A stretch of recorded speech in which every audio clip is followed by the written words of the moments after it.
What's up, everybody? It's the Natural Hair Goddess here.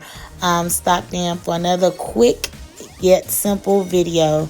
During this quarantine, I know everybody's going crazy. What am I going to do to my hair? I can't do anything. I need to go to the salon. Well, in this video, we are going over a simple two-strand twist out. So as you saw me, I was spraying water into the hair while combing. While doing that, you get an even distribution through the hair all throughout, so you don't get dry spots. You don't get one spot that's more wet than others. It's evenly wet. Then I'm going in. I use my own creation, my baby that I'm nurturing. It's an aloe shea butter. So I went in and I put some on the hair. A little bit goes a long way. You don't want a lot, because the worst thing you want to happen is to have a banging twist out and it's heavy and it doesn't move and it's greasy and it's just yucky. So that's what I did there. And I parted my hair based on the size I want. Now, the size that you want is going to, take into effect a couple things. The density of your hair, the thickness of your hair.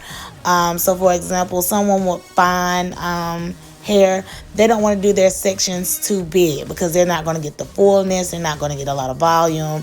It's kind of just going to hang there like blah. Versus someone with thick hair, they have a lot of it. They will probably do bigger, more chunkier twists. That way, one, it doesn't take them all day to do it. Two, they're not drying all day. And three, it gives them that full volumized effect. So that's one thing you want to think about while sectioning your hair. Now, what I did on this part right here, I just went in and I just used some product and I just put it all over that one section, because doing it like that, that's going to save you time on the hairstyle versus going in and putting product in on every time you part the hair. So with this section right here, what I did was I parted a little different. What I wanted to do was a demonstration of a brick lay effect. A brick lay effect is where the hair sits in between the previous section of hair. That's good for someone who has thin hair and they decide to wear their twists for a couple days versus combing them out, because it gives them that full look versus their twists look like they're spaced out and gappy. So that's the purpose of a brick lay effect. Also, brick lay effect comes in handy, or is more commonly used when you're doing, knotless box braids, passion twists, Senegalese twists, goddess locks, faux locks, styles like that. Because when you go to pin those styles up, you still want the fullness of the hair to look the same as when it's down. So that's basically what the brick lay effect is. So as I'm going in, I'm just twisting the hair. And how I twist the hair underhand. And as you see, those pieces of hair are lying in between the previous section of hair. A lot of people, they twist overhand. I twist underhand just because that's how I learned how to do stuff. Actually, the weird thing is that's actually how I braid. I braid underhand. Now, I can braid overhand, but because it hasn't been a habit that was established, it makes my hands hurt. It makes them cramp up. They hurt real bad.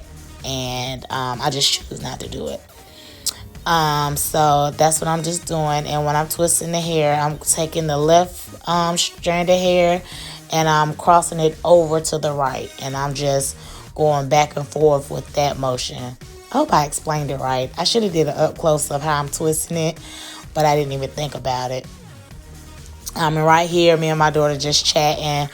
We're watching My 600-Pound Life. That's like our favorite show, so we're just choosing to do that while I'm going over this video. And I keep looking at the camera because I don't want to be one of those YouTubers that's showing a demonstration, but yet you can't see what they're doing because they're in the way.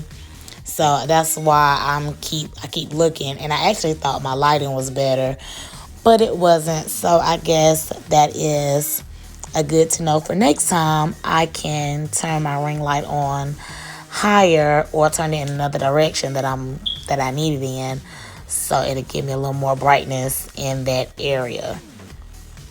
So I'm just twisting my life away. Dang, I just look so focused, like I'm just really doing some hair. And again, I'm just talking to my daughter. We're just having some little chit chats, things like that, while I'm trying to complete this section for you. So we're just twisting. Again, I'm twisting underhand because that's more comfortable for me to do. And if you notice, while I was on this whole section of hair, I did not put my comb down. As an educator, and I teach my students, and I was taught when I went to beauty school to never place your comb down.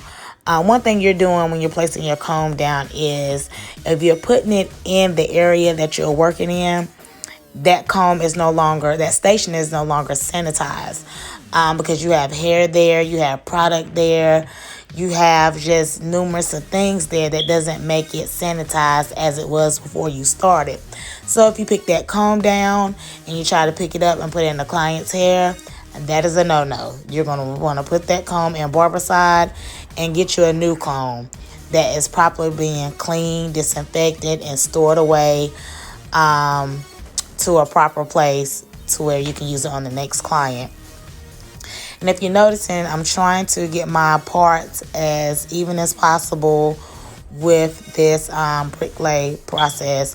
And it doesn't have to be perfect, but you do want it perfect enough to where it fills in where there is no hair. So if the client, like I said, does decide to wear it down, it still looks full and it still looks like they have a lot of hair.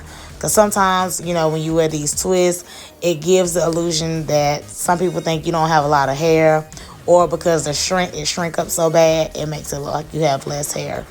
And in the front here, that is a bang area. So what you want to do is make sure you make sure you comb that section of hair really well to get all those loose hairs in, and you want to twist it as tight as you can. Now, if this was not a real human, but if this was a human, I would take each section of hair once I'm done and wrap the ends around my fingers to get it to curl. But since it's a mannequin, just make it do what it do.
So as I sped up that process, now we are finally done. This is how it looks when you've completed this hairstyle. It's nice, it's full, it's moisturized.